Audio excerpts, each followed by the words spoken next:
Hello बच्चों, स्वागत है आप सभी का अपने यूट्यूब चैनल रवि ज्ञान सीरीज में। तो आज के वीडियो में हम इस पढ़ने वाले हैं प्राकृतिक संख्या क्या होता है, पूर्ण संख्या क्या होता है, पूर्णांक किसे कहते हैं, सम संख्या, विषम संख्या, अभाज्य संख्या, भाज्य संख्या और परमेय संख्या के बारे में पढ़ने वाले हैं। तो अगर आप लोग चैनल पर पहली बार आए हैं तो चैनल को सब्सक्राइब कर दीजिए और वीडियो को पूरा देखिए ताकि आपको हर चीज़ अच्छे से समझ में आ जाए।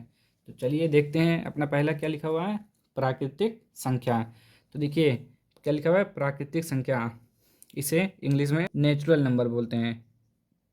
इंग्लिश में नेचुरल नंबर बोलते हैं, ठीक। इसे एन से प्रदर्शित करते हैं, ठीक। ये होता है हमारा प्राकृतिक संख्या। अब देखिए प्राकृतिक संख्या होता क्या है।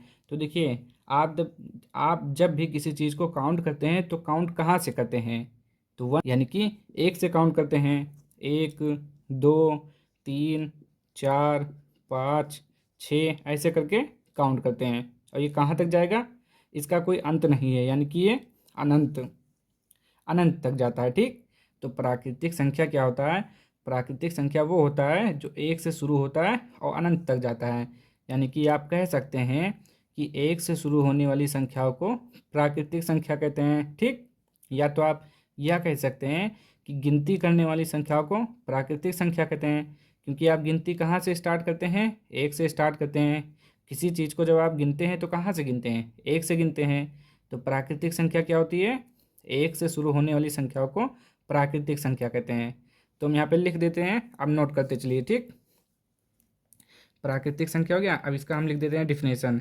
तो प्राकृतिक संख्या लिख लीजिए आप, एक से शुरू होने वाली संख्याओं को, एक से शुरू होने वाली एक से शुरू होने वाली संख्याओं को प्राकृतिक संख्या कहते हैं। क्या कहते हैं, प्राकृत संख्या कहते हैं, संख्या कहते हैं, ठीक। आप नोट कर लीजिए कॉपी में अच्छे से कि देखिए प्राकृतिक संख्या को इंग्लिश में नेचुरल नंबर बोलते हैं। इसे कैपिटल एन से प्रदर्शित करते हैं, ठीक। और देखिए फिर से देखिए, एक से शुरू होने वाली संख्याओं को प्राकृतिक संख्या कहते हैं, ठीक। जैसे कि आप क्या लिख सकते हैं, जैसे एक, दो, तीन, चार, पाँच, छः, कहाँ तक जाएगा, अनंत। और अनंत का सिंबल ऐसे बनता है, ठीक। या तो दूसरा डिफिनेशन आप लिख सकते हैं, गिनती करने वाली संख्या को, गिनती करने वाली संख्या को प्राकृत संख्या कहते हैं, यानी कि नेचुरल नंबर प्राकृत संख्या कहते हैं, ठीक। समझ में आ रहा है ना आपको दोनों। प्राकृतिक संख्या किसे कहते हैं, या तो एक से शुरू होने वाली संख्याओं को प्राकृतिक संख्या कहते हैं, वो भी सही है। गिनती करने वाली संख्याओं को प्राकृतिक संख्या कहते हैं। आप दोनों में से कोई भी याद कर लीजिए, ठीक।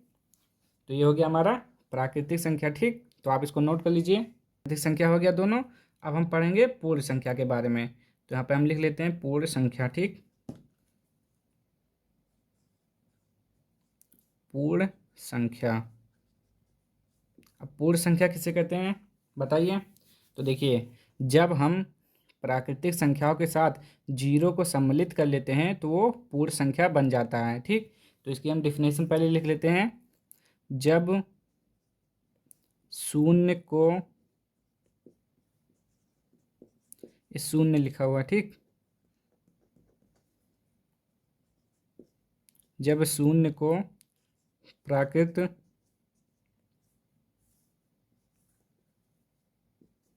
जब शून्य को प्राकृतिक संख्याओं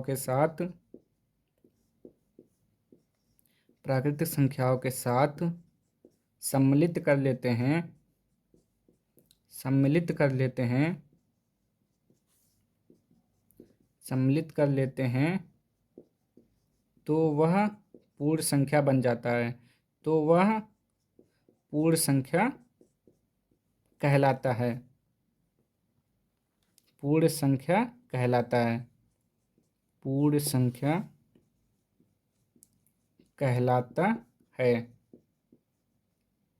इसे कैपिटल डब्ल्यू से प्रदर्शित करते हैं, कैपिटल डब्ल्यू से प्रदर्शित करते हैं, ठीक, प्रदर्शित करते हैं। ये हो गया हमारा पूर्ण संख्या। अब देखिए क्या लिखा हमने, जब शून्य को प्राकृतिक संख्याओं के साथ सम्मिलित कर लेते हैं। तो प्राकृतिक संख्या हमारा कहाँ से शुरू होता है, एक से, पता है ना आपको, एक से शुरू होता है, कहाँ तक, अनंत तक, ठीक। अब देखिए कह रहा है जब शून्य को प्राकृतिक संख्याओं के साथ सम्मिलित कर लेते हैं तो वह पूर्ण संख्या कहलाता है। जब शून्य यानी कि जीरो, शून्य मतलब क्या हुआ, जीरो, ठीक, शून्य मतलब हुआ जीरो। जब शून्य को प्राकृतिक संख्याओं के साथ सम्मिलित कर लेते हैं तो वह पूर्ण संख्या बन जाता है। यानी कि यहाँ पे अगर प्राकृतिक संख्याओं के आगे आप जीरो लिख लेते हैं तो वो क्या बन जाएगा, पूर्ण संख्या, ठीक। आप ऐसे इसको लिख लीजिए। देखिए जब पूर्ण संख्या किसे कहते हैं, जब शून्य को प्राकृतिक संख्याओं के साथ सम्मिलित कर लेते हैं तो वह पूर्ण संख्या कहलाता है। इसे कैपिटल डब्ल्यू से प्रदर्शित करते हैं और इसे इंग्लिश में होल नंबर कहते हैं, ठीक। तो ये हो गया हमारा पूर्ण संख्या। समझ में आ गया ना, पूर्ण संख्या किसे कहते हैं, आप जब प्राकृतिक संख्याओं के साथ जीरो को ऐड कर लेते हैं तो क्या बन जाता है, पूर्ण संख्या बन जाता है। एकदम सिंपल सा है, ठीक। तो ये भी आपका हो गया। तो आई होप आपको समझ में आ रहा होगा। तो चलिए इसको भी नोट कर लीजिए। अब हम बढ़ते हैं पूर्णांक पे, ठीक। इसको नोट करिए, ये देखिए थोड़ा, चलिए इसको जल्दी से नोट कर लीजिए। अब हम आगे बढ़ते हैं, ठीक। एक चीज़ और देखिए यहाँ पे, प्राकृतिक संख्याओं में एक चीज़ और होता है जिसे आपके कभी कभी पूछता है, पूर्ववर्ती संख्या, पूर्ववर्ती संख्या, ठीक। तो पूर्ववर्ती संख्या क्या होता है, पूर्ववर्ती संख्या मतलब होता है जैसे कि कोई अंक दिया हुआ जैसे 5, तो पूर्ववर्ती मतलब, पूर्ववर्ती संख्या मतलब 5 से पहले। तो 5 से पहले क्या आता है, 4, यानी कि 5 माइनस 1, ठीक, क्या जाएगा 4। पूर्ववर्ती संख्या मतलब जिस संख्या का पूछे, जैसे कि 10 का बताइए पूर्ववर्ती संख्या क्या होता है, तो कुछ नहीं करना है आपको, 10 माइनस 1 लिख देना है और जो आएगा वही है उसका पूर्ववर्ती संख्या, ठीक।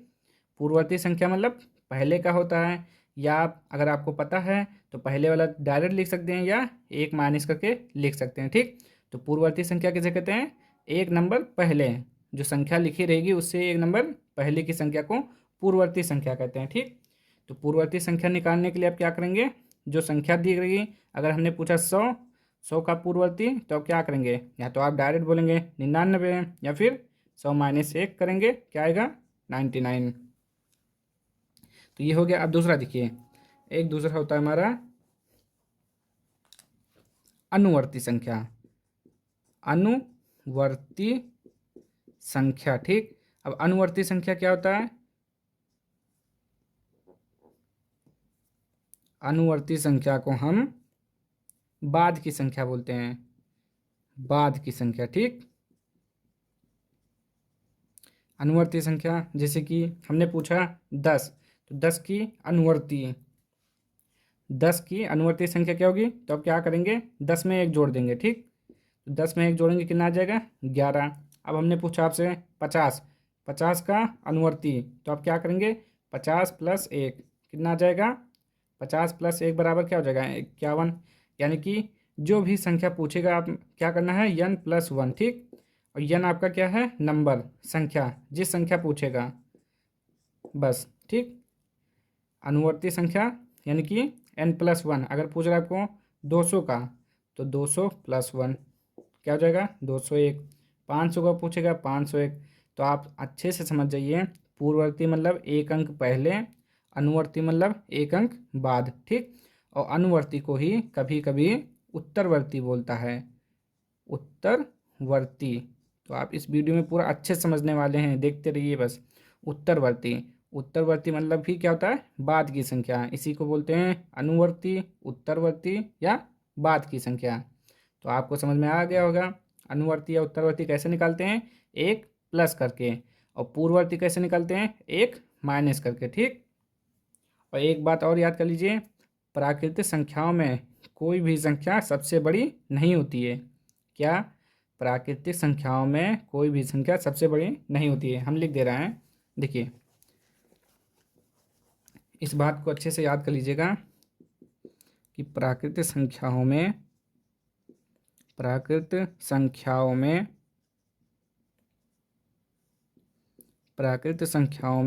कोई भी संख्या सबसे बड़ी नहीं होती है। कोई भी संख्या सबसे बड़ी नहीं होती है। सबसे बड़ी नहीं होती है क्योंकि उसमें हम एक जोड़ के उसकी अगली संख्या प्राप्त कर सकते हैं। ठीक, प्राकृतिक संख्याओं में कोई भी संख्या सबसे बड़ी नहीं होती है। ठीक, और एक चीज़ और यहाँ पे नोट कर लीजिए, सबसे छोटी प्राकृतिक संख्या क्या होती है? एक। एक जो है, एक सबसे छोटी प्राकृतिक संख्या है। सबसे छोटी प्राकृतिक संख्या है। ठीक, एक क्या है? सबसे छोटी प्राकृतिक संख्या है। ठीक, इसको भी नोट कर लीजिए, ये 2 पॉइंट इंपॉर्टेंट है। आपको मालूम हो गया प्राकृतिक संख्या किसे कहते हैं, गिनती करने वाली संख्या को प्राकृतिक संख्या कहते हैं। फिर उसके बाद हमने क्या पढ़ा? पूर्ण संख्या पढ़ा। तो रुकिए, प्राकृतिक संख्या के बाद पूर्ववर्ती। पूर्ववर्ती मतलब क्या होता है? एक नंबर पहले। उत्तरवर्ती मतलब एक नंबर बाद।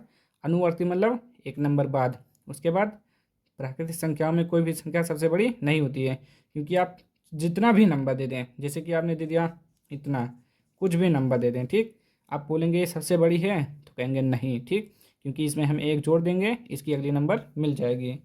तो प्राकृतिक संख्याओं में कोई भी संख्या सबसे बड़ी नहीं होती है, और जो एक होता है सबसे छोटी प्राकृतिक संख्या होता है। ठीक, अब हम पढ़ते हैं पूर्णांक के बारे में। अब हम क्या पढ़ेंगे? पूर्णांक के बारे में, यानी कि इंटीजर्स। ठीक, इसे इंग्लिश में बोलते हैं इंटीजर्स। ठीक, तो देखिए पूर्णांक क्या होता है, तो आप पहले लिख लीजिए क्या होता है। पूर्णांक क्या होता है? सभी धनात्मक, सभी शून्य सहित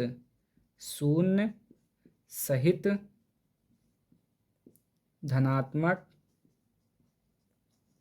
तथा ऋणात्मक संख्याएं,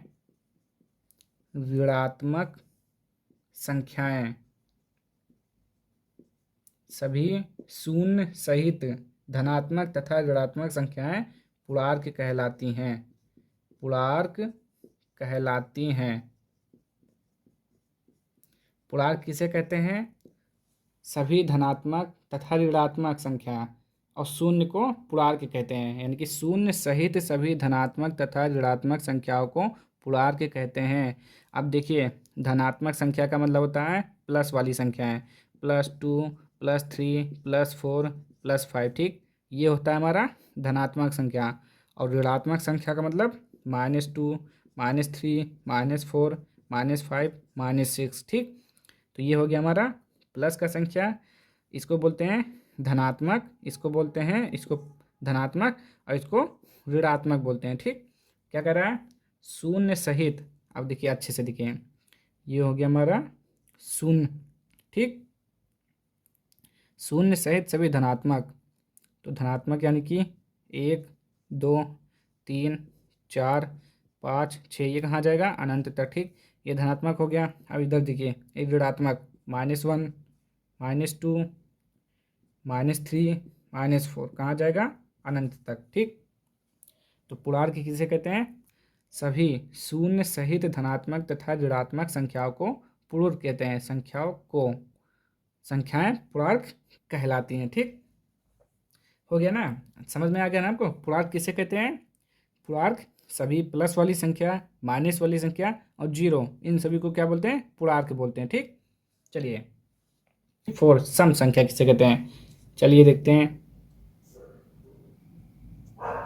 तो सम का तो आपको मालूम ही होगा, सम को क्या बोलते हैं? Even number. ठीक, इवन नंबर, सम को बोलते हैं इवन नंबर। ठीक, अब सम संख्या क्या होती है? जो 2 से पूरी कट जाए। ठीक, जो 2 से पूरा कट जाए उसे सम संख्या कहते हैं। अगर लिखना चाहें तो लिख दे रहे हैं, जो संख्या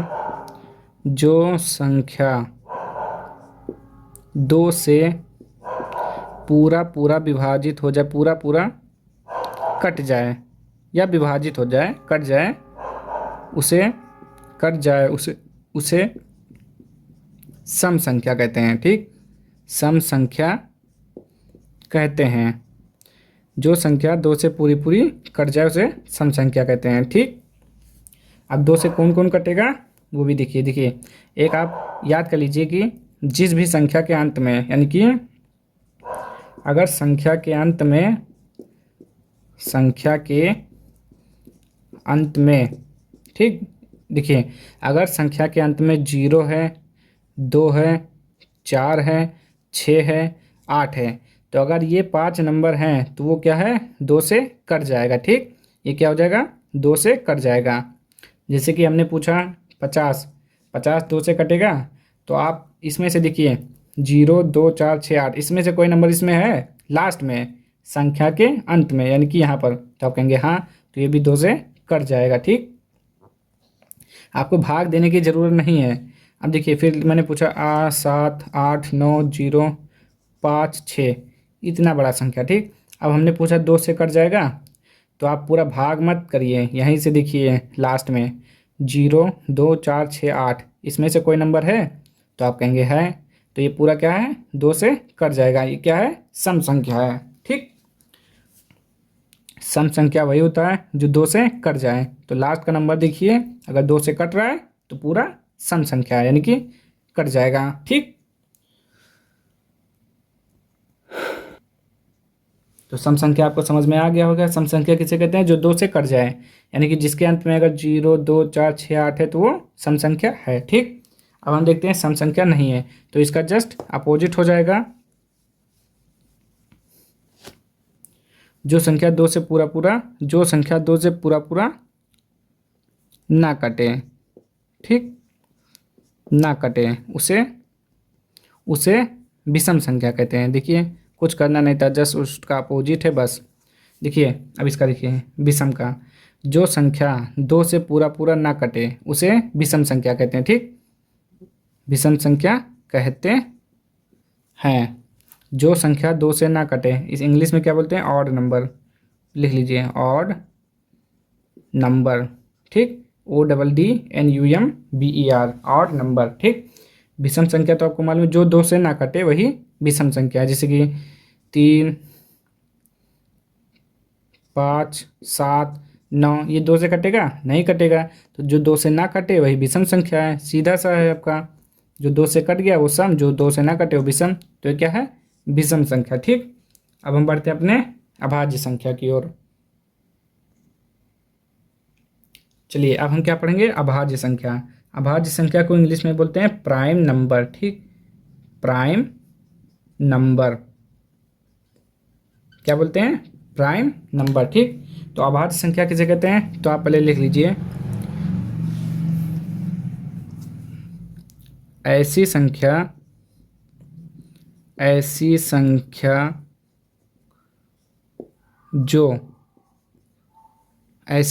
जो किन्हीं 2 संख्याओं से कट जाए, 2 संख्याओं से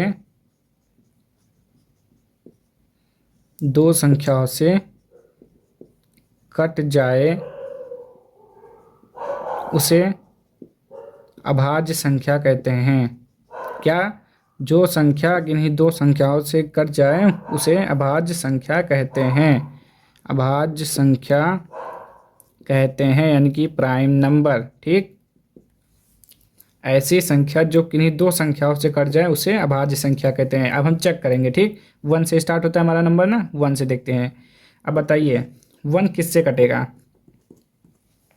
हमने क्या लिखा डिफिनीशन में, ऐसी संख्या जो किन्हीं 2 संख्याओं से कट जाए, अलग अलग, यानी कि 2 संख्या से कट जाए, उसे अभाज्य संख्या कहेंगे। अब बताइए 1 किससे कटेगा, तो 1 तो केवल 1 से ही कटेगा, क्योंकि 1 से भाग करेंगे तो 1 से कटेगा ये केवल ना, तो ये आपका 1 से कटेगा केवल, तो ये आपका अभाज्य संख्या नहीं है। ठीक, तो ये तो नहीं है। अब हम दूसरा चेक करेंगे 2। अब बताइए 2 किससे किससे कटेगा, तो सबसे पहले जो संख्या लिखेंगे वो स्वयं से कटेगा और 1 से कटेगा, ये तो पूरा पक्का बात है। ठीक, तो 2 है, तो 2 किससे कटेगा, 1 से, 1 दूना 2, फिर 2 स्वयं से कटेगा, 2 1 कम 2। देखिए 1 जो है 1 से कटा और किसी से कटा नहीं कटा, तो वो अभाज्य संख्या नहीं है। 2 1 से कटेगा, 2 से कटेगा, तो ये क्या है? अभाज्य संख्या है। ठीक, ये हो गया। अब और चेक कर लेते हैं तीसरा, 3 नंबर। ये देखिए, पहला तो 1 से कटेगा, कोई भी संख्या वो 1 से कटेगा, स्वयं से कटेगा, तो ये 1 से कटा, स्वयं से कटेगा। ठीक, तो 2 हो गए ना इसके गुणनखंड। 3 जो है 1 से कटेगा, 3 से कटेगा, तो ये भी आपका अभाज्य संख्या है। 4 देखते हैं, 4 देखते हैं किससे कटेगा। पहले तो 1 से, जो लिखा है उससे, और 1 से, 4 से कटेगा, और किससे? 2 के पहाड़े में 4 आएगा। तो ये देखिए, अब देखिए यहाँ पे हमने परिभाषा में क्या लिखा, डेफिनेशन में, ऐसी संख्या जो किन्हीं 2 संख्याओं से कट जाए। तो ये 2 से तो ज़्यादा हो गया, तो ये क्या है? नहीं है। ये हो जाएगा आपका भाज्य संख्या। इसके बाद जो पढ़ेंगे ना, भाज्य संख्या, ये पे पढ़ लीजिए दोनों साथ में, भाज्य संख्या। ठीक, तो अभाज्य संख्या किसे कहते हैं? जो 2 संख्याओं से कट जाए। और भाज्य किसे बोलेंगे? जो 2 से अधिक संख्याओं से कटे। यहीं पर लिख लीजिए, जो क्या लिखेंगे आप? जो 2 से अधिक संख्याओं से कटे। ठीक, 2 से अधिक संख्याओं से कटे, उसे हम बोलेंगे भाज्य संख्या। अधिक संख्याओं से कटे, उसे भाज्य संख्या कहते हैं। भाज्य संख्या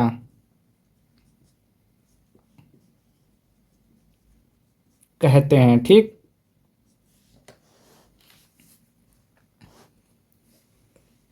देखिए क्या लिखा हमने, प्राइम नंबर तो आप समझ गए ना, जो केवल 2 संख्याओं से कटे उसे प्राइम नंबर बोलेंगे। अभाज्य संख्या, और जो 2 से अधिक से कटे उसे क्या बोलेंगे? भाज्य संख्या। भाज्य को क्या बोलते हैं? कंपोजिट। लिख लेते हैं, कंपोजिट, कंपोजिट नंबर, इसको क्या बोलते हैं?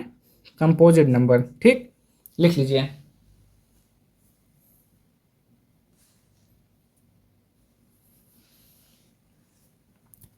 प्राइम नंबर मतलब होता है अभाज्य संख्या, कंपोजिट मतलब होता है भाज्य संख्या।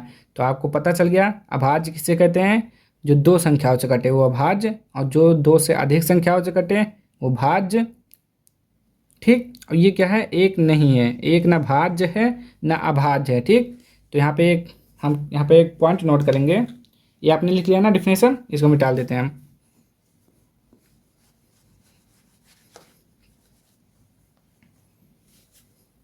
यहाँ पे एक नोट करके लिखेंगे। यहाँ पे जो 1 है, एक ना तो अभाज्य संख्या है, एक ना तो अभाज्य संख्या है, और ना ही भाज्य संख्या, और ना ही भाज्य संख्या है। भाज्य संख्या, एक ना तो अभाज्य संख्या है और ना ही भाज्य संख्या है। तो एक क्या है? तो एक केवल विषम प्राकृतिक संख्या है। एक केवल विषम प्राकृत संख्या है। प्राकृत संख्या है। आपसे पूछा जाएगा कि एक क्या है, भाज्य है अभाज्य, तो आप इसका आंसर देंगे ना एक ना तो अभाज्य है ना तो भाज्य है। ठीक, ना अभाज्य है ना भाज्य, एक क्या है? केवल विषम प्राकृतिक संख्या है। क्या है? एक केवल विषम प्राकृतिक संख्या है। इसको पॉइंट अच्छे से नोट करिएगा। ठीक, ये आपसे पूछा जाएगा, बार बार पूछा जाएगा कहीं ना कहीं आपसे। ठीक, और एक चीज़ और पूछा जाता है प्राइम नंबर में कि सबसे छोटा अभाज्य संख्या कौन सा है। तो देखिए, आपने 1 चेक किया, एक तो है नहीं, उसके बाद 2, तो 2 चेक किया, 2 है ना, तो सबसे छोटा भाज्य संख्या आपका, सबसे छोटा अभाज्य संख्या, अभाज्य संख्या, ये भी आपसे पूछा जाता है 1 नंबर में। ठीक, इसको भी याद कर लीजिए। सबसे छोटा अभाज्य संख्या क्या होता है? 2। ठीक, इसको याद कर लीजिए। और पूछा जाएगा सबसे छोटा भाज्य, ये भी कभी कभी पूछ लेते हैं। सबसे छोटा भाज्य संख्या कौन सा है? भाज्य संख्या, इसका देखिए क्या है, ये तो ना भाज्य ना भाज्य, ये अभाज्य अभाज्य भाज्य, ये देखिए 4। सबसे छोटा भाज्य, सबसे छोटा भाज्य क्या है? 4। इस पॉइंट को दोनों को आप अच्छे से नोट करिएगा। ठीक, हो गया ना। सबसे छोटा अभाज्य संख्या 2, सबसे छोटा भाज्य संख्या 4। ठीक, एक जब आपसे पूछे कि एक क्या है तो आप कह दीजिए एक ना तो अभाज्य है ना तो भाज्य है, एक केवल विषम प्राकृतिक संख्या है। ठीक, चलिए अब हम आगे बढ़ते हैं अपने। चलिए अब हमारे लास्ट में क्या बचा, परमेय संख्या। ठीक, तो परमेय संख्या को हम यहाँ लिखते हैं, इसके इंग्लिश में क्या बोलते हैं, rational number, RATIONAL, rational number, NUMBER। ठीक, ये इसे कैपिटल R से डिनोट कर देते हैं, यानी कि प्रदर्शित करते हैं। ठीक, रेशनल नंबर। अब देखिए परमेय संख्या क्या होता है, तो परमेय संख्या वो होता है जो P/Q के रूप में लिखा जाता है। तो आप पहले डिफिनेशन लिख लीजिए, जो डिफिनेशन परिभाषा लिख लीजिए, जो संख्या P/Q के रूप में लिखी जाती है, जो संख्या P/Q के रूप में लिखी जाती है उसे परिमेय संख्या कहते हैं, परिमेय संख्या कहते हैं। जो संख्या P/Q के रूप में लिखी जाती है उसे क्या कहते हैं, परिमेय संख्या कहते हैं। P/Q के रूप में मतलब अंश बटे हर के रूप में। अब देखिए जहाँ पे P क्या है, जहाँ P एक पूर्णांक है। ठीक, P एक पूर्णांक है और Q नॉट इक्वल टू 0। इसका मतलब थोड़ा समझिए, कहने का मतलब है परमेय संख्या वही होगा यानी कि जो दोनों शर्त को पूरा करेगा। जैसे कि हमने लिखा 5/3। अब देखिए कह रहा है P एक पूर्णांक हो, तो अभी आपने पढ़ा पूर्णांक क्या होता है, सभी धनात्मक यानी कि प्लस वाली संख्या, माइनस वाली संख्या और 0। ठीक, ये क्या होता है, हमारा पूर्णांक होता है। तो ये देखिए P के, ये क्या है, ये समझिए P है और ये Q है, तो 5 क्या हो गया, पूर्णांक। पूर्णांक है कि नहीं बताइए, आप कहेंगे है, पूर्णांक है। ठीक, अब जब इसको चेक कर लिया, अब उसके बाद Q को चेक करिए, Q यानी कि 3। अब देखिए Q यहाँ पे लिखा हुआ है Q नॉट इक्वल टू 0, मतलब Q जो है 0 के बराबर ना होना चाहिए। तो यहाँ देखिए Q 0 के बराबर है, नहीं है, यानी कि ये परमेय संख्या है। क्या है, परमेय संख्या है। ठीक, समझ में आ रहा है ना। जो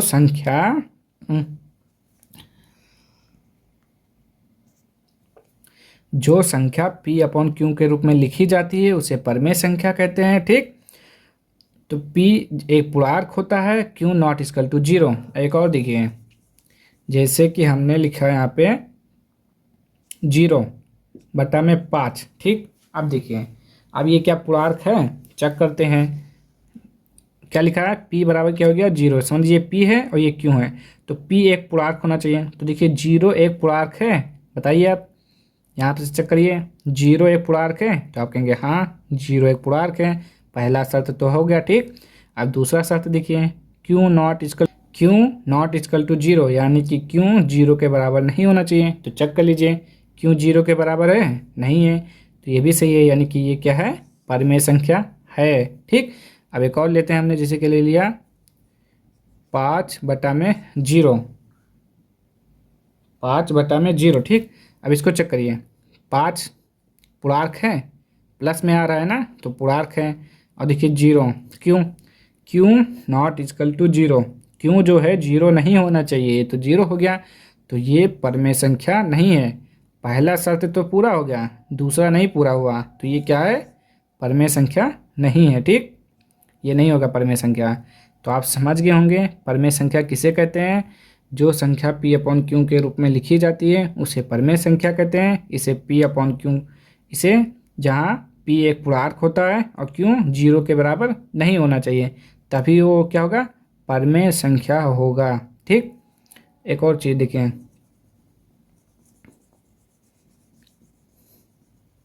अब क्या आता है, परमेय संख्या हो गया, उसके बाद आता है अपरमेय संख्या। तो जस्ट इसका अपोजिट कर दीजिए, अपरमेय संख्या। ठीक,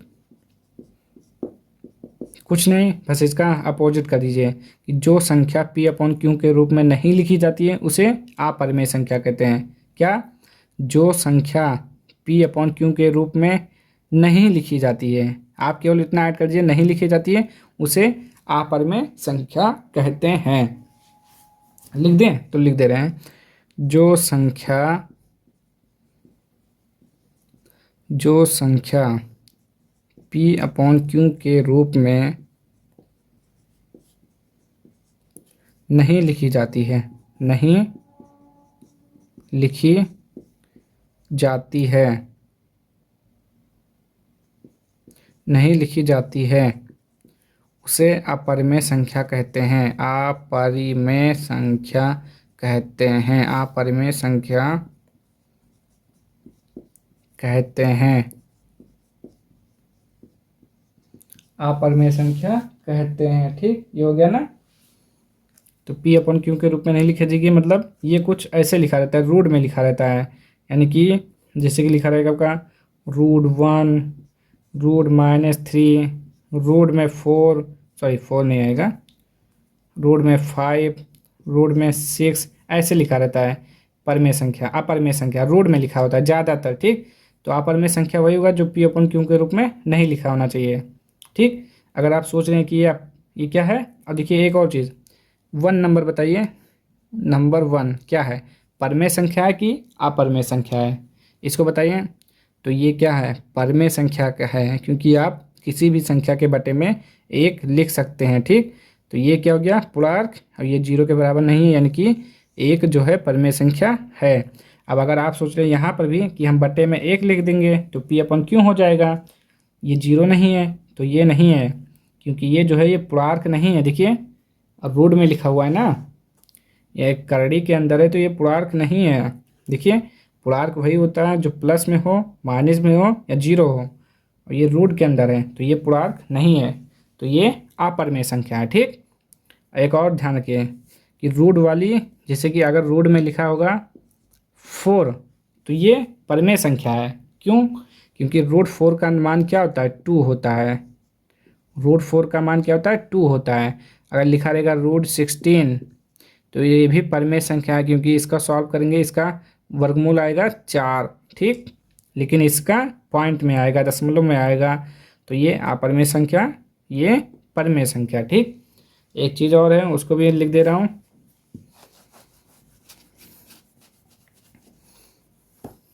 अब इसमें एक चीज़ होता है, जैसे कि एक होता है पाई। ठीक, इसे क्या बोलते हैं, पाई। तो क्वेश्चन में पूछा जाता है पाई क्या है, परिमेय संख्या तो अपरिमेय संख्या, तो आप लिखेंगे पाई एक अपरिमेय संख्या है, अपरिमेय संख्या है। ठीक, इसको नोट करके लिख दीजिए, ये 1 नंबर में पूछते हैं। पाई क्या है, पाई एक अपरिमेय संख्या है। ठीक, और देखिए पाई का मान होता है 22/7, पाई का मान होता है 22/7। तो यहाँ पे देखिए पाई तो एक अपरिमेय संख्या है, लेकिन 22/7 जो होगा आपका वो परिमेय संख्या होगा। ऐसे जब पूछे तो कंफ्यूज मत होइएगा। परिमेय संख्या, जब आपसे पूछे पाई क्या है तो आप बोलेंगे पाई अपरिमेय संख्या है, और जब 22/7 पूछेगा तो आप बोलेंगे परिमेय संख्या है। ठीक, तो बस आज का हमने सारा चैप्टर पढ़ लिया। देखिए एक बार रिवाइज कर लेते हैं। देखिए हमने क्या पढ़ा, प्राकृतिक संख्या क्या होती हैं, तो गिनती करने वाली संख्याओं को प्राकृतिक संख्या कहते हैं, या 1 से शुरू होने वाली संख्याओं को प्राकृतिक संख्या कहते हैं। इसे क्या बोलते हैं इंग्लिश में, नेचुरल नंबर, कैपिटल N से प्रदर्शित करते हैं। ठीक, फिर उसके बाद क्या पढ़ा, पूर्ण संख्याएं। पूर्ण संख्या क्या होती है, जब प्राकृतिक संख्याओं के साथ 0 को सम्मिलित कर लेते हैं तो पूर्ण संख्या बन जाती है। पूर्णांक, जब शून्य सहित सभी धनात्मक ऋणात्मक संख्याओं को पूर्णांक कहते हैं, यानी कि प्लस वाली संख्या होनी चाहिए, माइनस वाली चाहिए और 0 होना चाहिए, तो सब क्या है, पूर्णांक हैं। सम संख्या, जो 2 से कट जाए उसे सम, विषम, जो 2 से ना कटे उसे विषम। अभाज्य, जो किन्हीं 2 संख्याओं से कटे, अलग अलग 2 संख्याओं से कटे उसे अभाज्य संख्या। भाज्य क्या होता है, जो 2 से अधिक संख्याओं से कटे। सबसे छोटा अभाज्य संख्या 2, सबसे छोटा भाज्य संख्या 4। एक क्या है, एक ना तो भाज्य है ना भाज्य, वो क्या है, एक विषम प्राकृत संख्या है। परमेय संख्या जो p अपन q के रूप में लिखा जाए उसे परमेय संख्या कहते हैं, जहाँ p एक पूर्णांक होता है, q पूर्णांक नहीं होता है, q 0 के बराबर नहीं होना चाहिए। फिर होता है हमारा अपरमेय संख्या, जो p अपन q के रूप में ना लिखा जाए उसे अपरमेय संख्या कहते हैं। अपरमेय संख्या में एक पॉइंट याद करना है आपको कि पाई एक अपरमेय संख्या है और 22/7 परमेय संख्या। ठीक, आज के लिए इतना ही, मिलते हैं नेक्स्ट वीडियो में अगले टॉपिक के साथ। तो अगर वीडियो आपको पसंद आया हो तो लाइक कर दीजिए, शेयर कर दीजिए, सब्सक्राइब कर दीजिए। मिलते हैं नेक्स्ट वीडियो में नेक्स्ट टाइप के साथ। तब तक के लिए जय हिंद, जय भारत।